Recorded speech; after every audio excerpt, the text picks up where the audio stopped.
Hello, my name is Dr. Ruthie. I'm a professional sexuality educator, and I'm also author of The Nice Girl's Guide to Talking Dirty, which you can find in major bookstores right now. And I'm here answering your questions on sex and relationship for the wonderful folks over at funwares.com.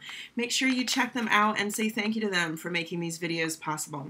I have a great question for you from Shy Gal, who tweets this into me. My Twitter handle, by the way, is Dr. Ruthie, DrRuthie, and I enjoy getting your questions there. I answer just as many of them as I can here in these YouTube videos. Shy Gal says, I'm filling out the words here because it's Twitter talk, right? She says, Dr. Ruthie, I really need help. I need to be more verbally responsive with my boyfriend. I like what he does, but I have trouble making noise. Just too shy. Thanks, Shy Gal.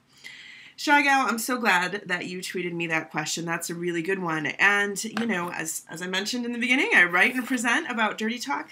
But what you're talking about with verbal responsiveness is part dirty talk, but I'm going to go ahead and just guess and intuit that it's more than that. It's also just the very basics of letting your partner know that you like what they're doing when it is, you know, when the times are that you like it, by responding with those sighs, those moans, those verbal cues if you want to use whole words. And maybe even with body language too, because oftentimes folks say, I just, lay really still, I can't make any noise, and I like it, but I just don't feel responsive. Or sometimes I like it and sometimes I don't, and I have a really hard time communicating what I like and what I want more of. So oftentimes the body language goes with the verbal responsiveness too. So let's talk about all of this. Shy Gal, there could be a million different reasons for this happening, so I'm going to have to use some guesswork, and you can either get back to me by Twitter, or you can kind of take things in your own direction as you need to, and this goes for anyone else who's listening too. If you have any kind of negative history of sexual experience, that can definitely be making an impact on you here, but it's not the only reason. So if this isn't applying to you, hang with me, I'm going to get to that. But I do want to put that out there, as if you have things that you need to process through with a professional or with whoever's going to help you with those sorts of situations, then by all means address those. Because sometimes, those sneaky issues from the past creep up on us. And statistically speaking, unfortunately, most of us have had negative sexual experiences at some point, or we will at some point in our lifespan, that could cause us to have some baggage that we hold forward. And you know what? Nobody makes it through life without baggage. We just want a nice matching set that we can be proud to carry around with us, right? Anyway, what if you can't identify anything like that? Well, I'm not just talking about sexual assault or, bad relationships or things like that. I'm also just talking about the way we learn to be comfortable about sex in general. So for many of us, regardless of our gender, the first ways we explore sex with ourselves, if we ever got to start that way, is in a hiding, quiet, rushed kind of way, like this is naughty, I don't want to get caught, this is embarrassing, all of these different issues that we might be having in our heads about touching ourselves as we're growing up and developing our sexuality, or maybe those issues were so strong we didn't touch ourselves at all. And then oftentimes our initial partnered experiences are the same way. They're rushed, they're fumbling, they're embarrassing, we feel like we're doing something naughty, whatever the case may be, and it's difficult. And what comes with all those things? Holding really still and being really quiet. Now, if you add in any other possible not so good experiences, and I'm not even talking the violent type, just a partner who says, you sound weird, or you're too loud, or gosh, my porn doesn't sound like you don't sound sexy. Anything like that can also really dampen our verbal and our body language responsiveness. So what can you do about it? Take some time to journal, create some art, listen to some music, whatever it does that really helps you tap in and kind of discover and express those things in yourself.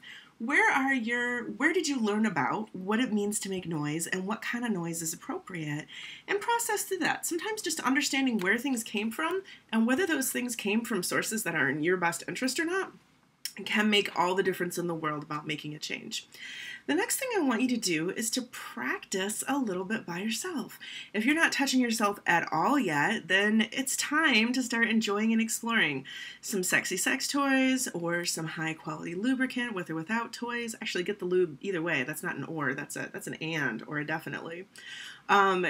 any of those situations, and make sure that you have the privacy and the time and set the atmosphere. You know, if that's a bubble bath and candles, you know, by all means, knock yourself out with that. But maybe it's a movie or some music that you feel sexy with. Maybe it's your favorite, like, really crisp bed sheets that work for you. Maybe it's, you know, hanging out in the living room, eating ice cream, you know, whatever makes you sexy. Sexy feeling, and start to enjoy exploring yourself and focus on your breathing and the natural noises and play and explore with different noises.